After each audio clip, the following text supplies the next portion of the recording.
అందరికీ నమస్తే. నేను మీ anchor Lavanya. Welcome to social post TV.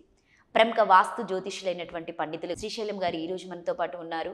2024 క్రోధినామ సంవత్సరంలో ఉగాది సందర్భంగా రాశి ఫలాలు ఎలా ఉన్నాయని చెప్పేసి ఒకసారి గురువు గారి మాటల్లోనే అడిగి తెలుసుకుందాం. నమస్తే గురువు గారు. నమస్కారం అండి. సో ఎలా ఉన్నారు గురువు గారు? చాలా బాగుందండి. సో గురువు గారు 2024 సంవత్సరంలో క్రోధినామ సంవత్సరంలో ధనస్సు రాశి వారికి ఎలా ఉండబోతుంది ఒకసారి మన జానకి రాములను అడిగి తెలుసుకుందాము. 2024 సంవత్సరం ఉగాది వేళ విశేషం, అలాగే నూతన సంవత్సరం శ్రీ క్రోధినామ సంవత్సరం ద్వాదశ రాశుల్లో ముఖ్యంగా 8వ రాశి ధనుర్రాశి వారి జ్యోతిష బలం ఎలా ఉందో మన జానకి రాముని అడుగుతుందామండి.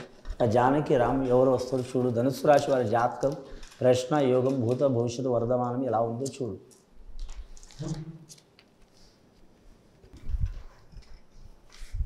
ధనుస్సు రాశి వారికి చెప్పాలంటే ముఖ్యంగా వచ్చిండండి శ్రీకృష్ణుడు వచ్చిండు. వారి జాతకంలో మురళీకృష్ణుడు వచ్చిండండి.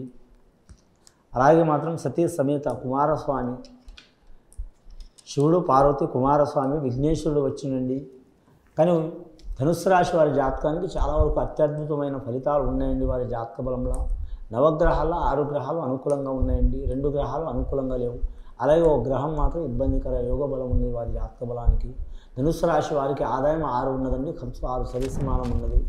అని వారి జాతకంలో మాత్రం సాయం చేసేది 4, ఇబ్బందులు పెట్టేది 3, ఒకరు మినహాయింపు ఉన్నారు వారి జాతక బలానికి. ముఖ్యంగా ధనుస్సు రాశి వారి జాతకానికి మాత్రం మూల నక్షత్రం సరస్వతి దేవత పుట్టిన నక్షత్రంలో వారికి చాలా వరకు శుభ ఫలితాలు ఉన్నాయండి. వారి జాతక బలానికి విద్యాపరంగా, కుటుంబపరంగా, ఆరోగ్యపరంగా, ఉద్యోగపరంగా కలిసి వచ్చే అవకాశం ఉంది వారి జాతక బలానికి. కానీ పూర్వాషాఢ నక్షత్రం అంటే శుక్రుడు అధిపతి అండి వారి జాతక బలానికి. పూర్వాషాఢ నక్షత్రం వారికి కూడా కలిసి వచ్చే అవకాశం ఉంది. శని మంచి స్థానంలో ఉన్నదండి వారికి, 3వ స్థానంలో నడుస్తుంది శని. మరి జాతక బలానికి గత 5-6 సంవత్సరాలు చాలా ఇబ్బంది పడ్డారు వారు.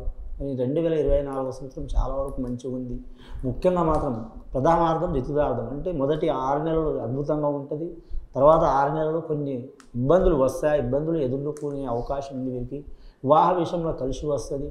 అలాగే గత కొన్ని సంవత్సరాల నుంచి పెండింగ్లో పడ్డ పనులు, అది వివాహంది కావచ్చు, కళ్యాణంది కావచ్చు, సంతానంది కావచ్చు, వాహన యోగ బలంది కావచ్చు, విద్య యోగ బలంది కావచ్చు, భూమిది కావచ్చు, ఏదైనా సరే అలాంటి కోర్టు కేసులు కావచ్చు, ఆ సమస్యలు తీరిపోతాయండి వారి జాతక బలంలో. కానీ మాత్రం కళాకారులకు అద్భుతమైన యోగ బలం ఉంటుందండి. శ్రీకృష్ణుడు వచ్చిండు. ముఖ్యమైన కళాకారుడు అంటే శ్రీకృష్ణుడు. ఆయన ఆట ఆడించింది ఆట. అలాగే శివుడు వారి జాతక బలానికి. ఆయన దశబలం మంచిగా ఉంటుందండి.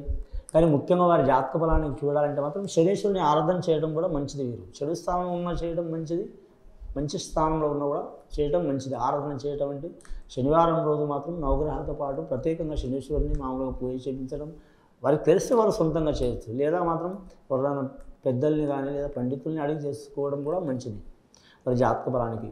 కుటుంబ స్థానంలో గురుబలం ఉంది కాబట్టి ఎక్కడ పోయిన వారికి కుటుంబ సహకారం ఉంటుందండి. స్త్రీలకైనా, బాలలకైనా, పెద్దలకైనా, పిల్లలకైనా కుటుంబ సహకారం ఉంటుంది. అంటే భార్య కావచ్చు, తల్లి కావచ్చు, చెల్లె కావచ్చు, అక్క కావచ్చు, పెద్ద మనుషులు ఎవరైనా కావచ్చు, వాళ్ళ రిలేషన్ వాళ్ళు మాత్రం స్ట్రాంగ్ చేస్తారు వాళ్ళని. మరి జాతక బలంలో చూడాలంటే మాత్రం ఏ దేశం, వేరే రాష్ట్రం, వేరే ప్రాంతం వెళ్ళాలనుకునే వారు కూడా కలిసి వచ్చే అవకాశం ఉంది వారి జాతక బలానికి. గ్రహాలు అనుకూలంగా ఉన్నాయి కాబట్టి వారి జాతకానికి ముఖ్యంగా మాత్రం కళ్యాణ విషయంలో కొందరికి పుట్టుక నుంచి దోషం ఉంటుందండి. నాగదోషం కానీ, కుజదోషం కానీ, ఇంకా చాలా వివాహ విషయంలో సర్పదోషం కానీ. సర్పదోషం అంటే 260 రకాల సర్పదోషాలు ఉంటాయండి. అవన్నీ చెప్పుకుంటూ పోవాలంటే టైం పడుతుంది చాలా వరకు. కాబట్టి ఆ సర్పదోషం అనేది, నాగదోషం అనేది ఉంటే మాత్రం సంతానంలో కానీ, కళ్యాణంలో కానీ ఇబ్బంది ఉంటుంది. అయిన తర్వాత బాగుండదు, అభిప్రాయ భేదాలు ఉంటాయి, దూరమయ్యే అవకాశాలు ఉంటాయి, ఒకరి మనసు ఒకరు ఉండరు, ఎవరి ఆలోచన వారికే ఉంటుంది. అలాంటి సంఘటనలు ఉన్నవారు మాత్రం కుమారస్వామికి ఆరాధన చేయటం, శివపార్వతి సమేత విఘ్నేశ్వరుడు కుమారస్వామికి ఆరాధన చేయడం మంచిదండి. శివుడు, పార్వతి అండ్ విఘ్నేశ్వరుడు, అలాగే సుబ్రహ్మణ్యేశ్వర స్వామి అన్న, కుమారస్వామి అన్న పూజ చేయడం చాలా మంచిది. మంగళవారం అనుకూలం వారి జాతక బలానికి. మూల నక్షత్ర జాతకులు మాత్రం ముఖ్యంగా వారి పేరు మీద చూడాలంటే మాత్రం పౌర్ణమి ఘడియల సరస్వతి దేవతని ఆరాధన చేయడం మంచిదండి. కానీ మాత్రం మూల నక్షత్రంలో పుట్టిందే సరస్వతి దేవత, అందులో పౌర్ణమి ఘడియలో చేయాలి. అని అమావాస్య ఘడియల మాత్రం వారు ఏ పని మాత్రం చేయరాదండి. ఒకవేళ చేయాల్సి వస్తే మాత్రం అమ్మవారికి పూజ చేయడం చాలా మంచిది, ఏ దేవత అయినా సరే. ముఖ్యంగా గత కొన్ని సంవత్సరాల నుంచి పడుతున్న చిక్కులు, చికాకులు, దారిద్ర్య బాధలు తొలగిపోయే అవకాశాలు ఉన్నాయి అన్ని రాశులతో పాటు. ఈ శ్రీ క్రోధినామ సంవత్సరంలో ఏముందంటే అండి, మన దక్షిణయానం కావచ్చు, ఉత్తరయానం కావచ్చు, దేశపరంగా, రాష్ట్రపరంగా, ప్రాంతాల పరంగా ఎలా చూసినా కూడా అరిష్టయోగం ఉందండి. ప్రపంచవ్యాప్తంగా అరిష్టయోగం ఉంది. మన దక్షిణాది ప్రాంతంలో వాతావరణం కావచ్చు, ఇంటిది కావచ్చు, ఇది తక్కువ ఉంది, కానీ ఏరే ప్రాంతంలో చాలా ఉంది.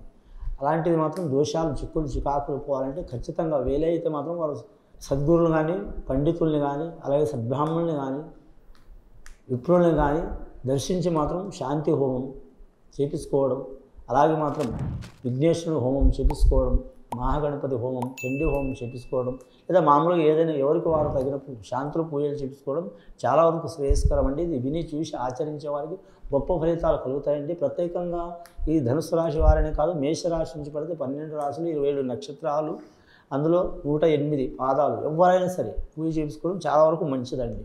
ఒక్కరిని కాదు, అందరికీ మంచిది అది. కానీ మాత్రం ఇది విని చూసి ఆచరించే వారికి మంచి ఫలితాలు కలుగుతాయండి. శుభం భూయాత్.